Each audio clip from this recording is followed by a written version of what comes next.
Good morning. It is 8:30 on Saturday, April 27th, and today is market day. I woke up at 6:30 this morning and I still left the house 10 minutes later than I was supposed to. No matter how many times I tell myself to do it in advance, I always still do everything last minute. So this morning I was scrambling, running around trying to pack up my car and get everything situated and making sure I have everything. I got coffee, but I didn't have enough time to get breakfast, so I am gonna starve until lunchtime, I think. Today's a lot cloudier than expected, but at least it's not raining, which is a plus. Today is actually my first market of the year, so I'm pretty excited to be able to come back and kind of redo my setup a little bit with the improvements I made for artist alleys as well, like the printed price signs and a few tweaks of the layout and everything. If you want to see some snippets of me preparing for this market, definitely check out my previous video. I definitely didn't film as much as I should have. I'm still not used to setting up the camera when I'm just trying to get things done and over with, so oopsie. But I'm excited for today, so let's see how this goes. I have about 30 minutes left to get to the location, so I will see you guys when I get there.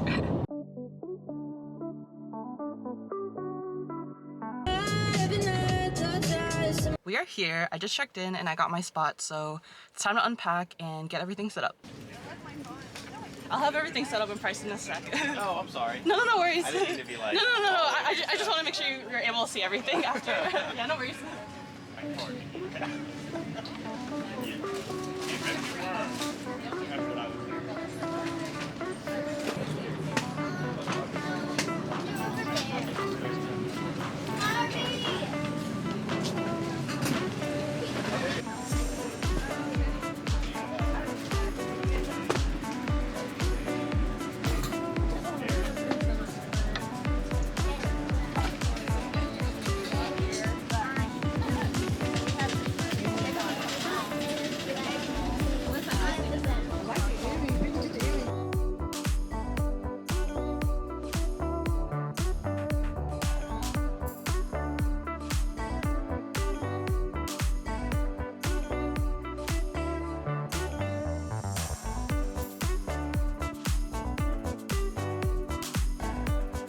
So the event officially starts in 6 minutes, and I just finished setting up and I already made 3 sales. Okay, so here's the setup today. I already sold 1 turtle, a sock monkey, and then I had 3 pigs, but I just sold 1, so I have 2 left now. But pretty happy and excited for today. This looks pretty nice. Ooh, let's see how we do today. I was under the impression that today was gonna be like super hot and sunny, but it's gray and cloudy and cool.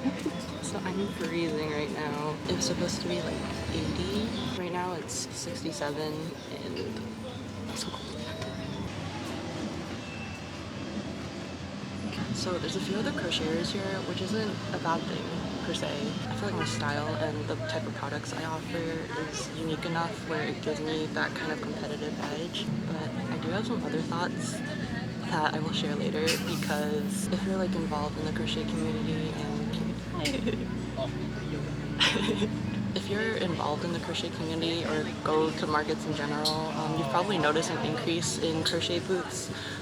But as a result of that, there's like the whole ethical problem of whether or not you're actually the one selling them. So I'll share my thoughts about that later. But yeah, it's just a little disheartening and honestly even insulting to put in so much effort into hand making everything by myself and then seeing people take advantage of other people's work to sell it as if they were the ones that did it. So yeah, more thoughts on that later, but it's high.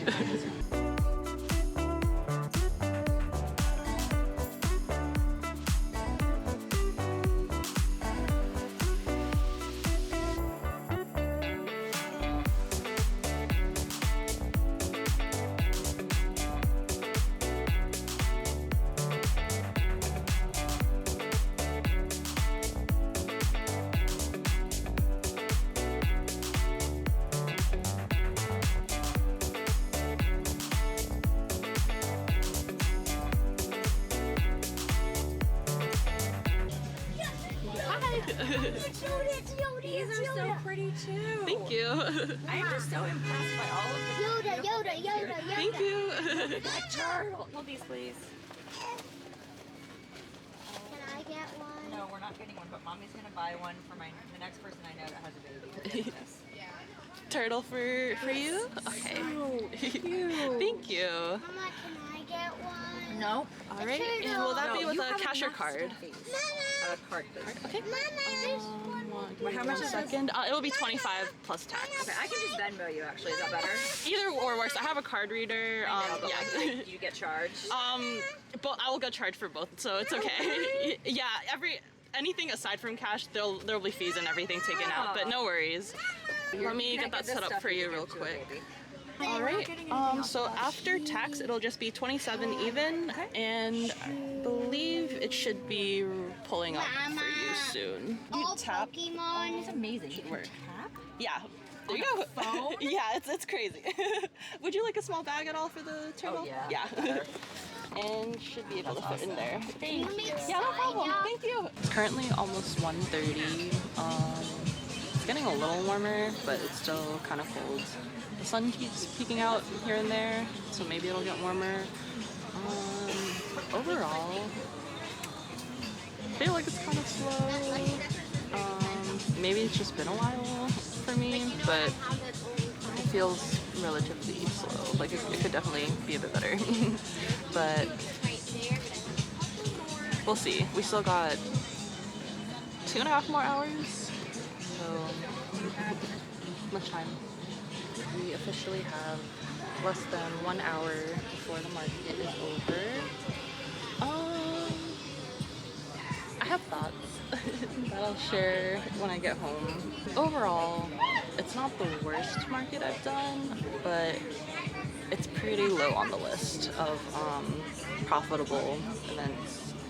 So we'll see if we get any last minute sales within this next hour, but I'm not very hopeful. I have made good progress on this, so that's a plus.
This is cool. I like that you have this. Yeah, after doing so many of these, I had to start. I figured it was probably time to start with the signs. Yeah, I get that. It's I sell helpful. plants. Why is that plant so expensive? You have no idea Like- how hard it is to keep this alive. It's a character from Japan, like Hello Kitty. It's hot. Hi. Oh, I have PayPal. Yeah, I can do all the payment methods, cash, card, everything. All right, it's 4 o'clock. It's officially over. I don't understand. So when I checked in, I was like not hopeful for the last hour, and then just in the last hour alone, I made like $200 in sales. That was crazy. Anyways, this is exactly why I can never tell if the market is going to be successful or not based on foot traffic, because there will always just be these transactions that just surprise you. But we're officially done now, so let's tear everything down and pack up and go home. I'm so tired. Hello, it is now Monday, so it's been a couple days since my market, but let's finally recap on how it went. I was planning to film this yesterday, but I just needed yesterday to rest and recover. My arms and my shoulders are so sore from carrying and lifting all of the heavy items like the tent and the tables and the tent weights especially. So yesterday I was just like, I can't do anything right now. But anyways, this market technically ran from 11 a.m. to 4 p.m., but we were allowed to set up as early as 9 a.m. Depending on how certain organizers run their events, some of them may assign spots ahead of time, or some of them might just assign them right at check-in. So for this particular market, spots were assigned at check-in, so technically a first come first serve basis. So if you want more options and more of a say on where you're placed, I highly recommend arriving to set up as early as you possibly can in order to have those options under this kind of first come first serve model. So my goal was to arrive at 9 a.m., but since I do everything at the last minute anyways, I was scrambling and struggling, as you could probably tell from the beginning of this video. So I ended up arriving 10 minutes later than I intended, and there were already people setting up their tents. And there were even vendors arriving 30 minutes to an hour before the event was supposed to start, and their booth space options were super limited, and people who were already fully set up had to shift around in order to accommodate and make more space for the ones that arrived late. I know this first come first serve model might not necessarily apply to a lot of other markets. This is just how this particular one was set up, but it's super important to be able to take control of the things you can control, like planning your arrival time so you can have as much control over where you're placed, so you can have as much of an advantage for your display. I'm hoping that all makes sense. For me, setting up usually takes a while. I wasn't even completely done with my setup yet by the time 11 o'clock rolled around. I don't know how some people are able to do it so quickly, but my stuff just takes forever to set up. But even before it hit 11, I had already made 3 sales. There were some onlookers crowding around while I had all my plushies in the bins and setting everything up. Usually when that happens, I just get super nervous and frazzled because I want everything ready and presentable so people can have like a nice enjoyable shopping experience. And this is probably just all in my head, but I could like feel the pressure of their like eyes staring behind me as I was hurrying up trying to like place everything and price everything. But they were all very nice and understanding, so I really appreciated their patience. So making a few sales before the event even officially started was super promising, but then an hour passed and there was absolutely nothing. Maybe it's just been a while since I've done one-day markets, and maybe I've just been spoiled by convention numbers and traffic, but to be completely honest, I was really disappointed with the turnout for this market on Saturday. There were a lot of dead periods, and as the market went on, I was slowly starting to lose more and more hope that this would be a quote-unquote successful market for me. To be fair, I did sign up for this market with the mindset that this specific event was really just for practice and for fun. I definitely didn't expect to make huge sales, but by the time there was an hour left of the market, you could tell in my previous clips that I was not feeling it, and I had already lost hope by that point. At that specific point in time, it was trending to be my second worst performing market, like ever. And I usually find a lot of success with this particular location, so I was super surprised to total up all my sales at that point and see how low the number was, but oh my god. I think I mentioned it in my previous market day vlog, but it's really hard for me to determine how successful a market will be just based on foot traffic alone, and that's exactly what happened on Saturday. As soon as I was starting to lose hope, I started getting back-to-back sales on some of the higher ticket items that I honestly didn't expect to sell at that particular market. Like, for example, I sold Wooper for $50. I was expecting him to gain a lot more interest at a convention setting, but at this market I got a lot of people that recognized him and a few of the other Pokemon I had available, and this one girl was literally begging her mom to buy the Wooper for her, so that was just a really sweet but super unexpected transaction. So yeah, that last hour really surprised me and definitely helped the sales a lot more, but overall this was still one of the lowest performing markets that I've ever done. So honestly, I don't really know how to feel. On one hand, I'm kind of bummed that I've seen better days, but on the other hand, in a way, I didn't really want to sell that much inventory to begin with, so I could have more readily available throughout the year, and it was good practice and I got some content out of it, I guess. But after evaluating what events I want to do and how I want to run my business, I've decided that it's probably best in the long run for me to no longer do these one-day markets. I found a lot more success in different areas and events, so I think it's just a natural step of growth. But it's been really amazing reflecting on these events that I first started out with to the direction I want my business to head in now. Another reason why I'm planning to move away from the one-day markets that I do want to touch on a little bit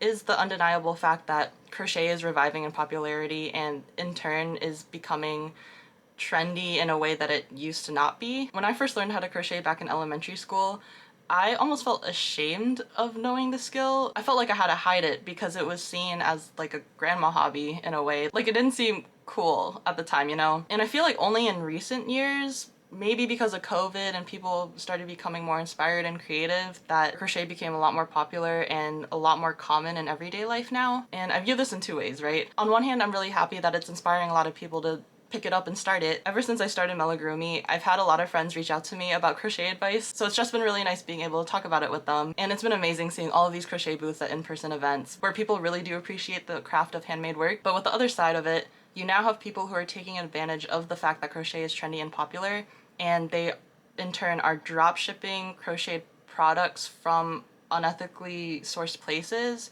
and reselling them while profiting off of it. And that is what I have a problem with. It's been an ongoing problem, and I'm definitely not the first person to bring it up within the crochet community, but it's just so frustrating, you know? You have people like me and other crochet creators who spend hours and months making everything by hand and building up an inventory in order to sell at these events, and we price our items in order to reflect all of that work. And then you have people just ordering off these dropshipping websites and then selling them as if they're their own work. Like, am I crazy to feel insulted? So for example, my boyfriend and I went to some international night market event the weekend before where they had food trucks and vendors and things like that. So at the vendor section, there was one booth that was selling crocheted flowers. And to someone who isn't that experienced with like the texture and look of crochet, they might think that these flowers are so beautiful and so perfectly made, like they're gorgeous, which is true. But they don't know that the vendors talking to them and selling it to them aren't the ones that actually made it. But if you just take a few extra steps to really look at the products they're offering versus the photos that are online, the similarities between the two of them are like uncannily close, you know? Here are just some examples of the crochet flowers from China that definitely are dropshipped, and the more experience you have looking at them, the more you can kind of tell that they have a very unique style to them. And having that in mind, you can kind of tell who the resellers are and who the actual crocheters are. Even with this past market I just did, I think there were maybe like 4 crocheters total, including me, and you can tell that all of us have our own unique style and we offer different products and things like that. And there was one booth who was selling the crocheted flowers that she definitely did not make herself. I'm not naming names, but if you just look at photos of the stuff that they have actually crocheted versus what they offered that day, there's definitely a distinction. As crocheters and artists in general, we do things our own way and have our own unique style to them. So it can be very telling if you compare products you made by hand on your own versus what someone else made. But yeah, I hope that all made sense. I'm not a very eloquent speaker, so I'm really sorry in advance if my thoughts were very jumbled. But all that to say, make sure you're supporting the handmade artist and not the dropshippers. And I know it can be pretty difficult to be able to tell right then and there, so if you want to make sure you're supporting the artist directly and not the unethical dropshippers, I would recommend asking the artist certain questions like, how long did it take you to make this item? What was your process like? What kind of materials you used? Like, how long have you been doing this for? Us artists are proud of our work, and we love talking about the process and showing you all the amount of time and effort it really takes behind the scenes to make all the products. So I promise you, an authentic vendor will not be annoyed at all the questions you ask them because they will be excited to tell you about their process. Whereas if you're a reseller, you don't know the process it takes to get that finished product, so they might not be as comfortable or as detailed with the kind of answers they give you. So just something to keep in mind. Unfortunately, it is a problem now, but the only way we can beat these resellers is if they don't profit. So don't be afraid to ask questions on where your product came from. Alright, I think I covered everything, and I'm sorry that it became a little ranty at the end, but thank you for coming along with me to this market day. Even though it wasn't that successful of an event, I'm still really glad I was able to do it and gain experience. I have some exciting stuff planned for May, and the only hint I will give is that I will not be home for most of the month. So like and subscribe to stay tuned, and I'll see you guys in the next one. Bye!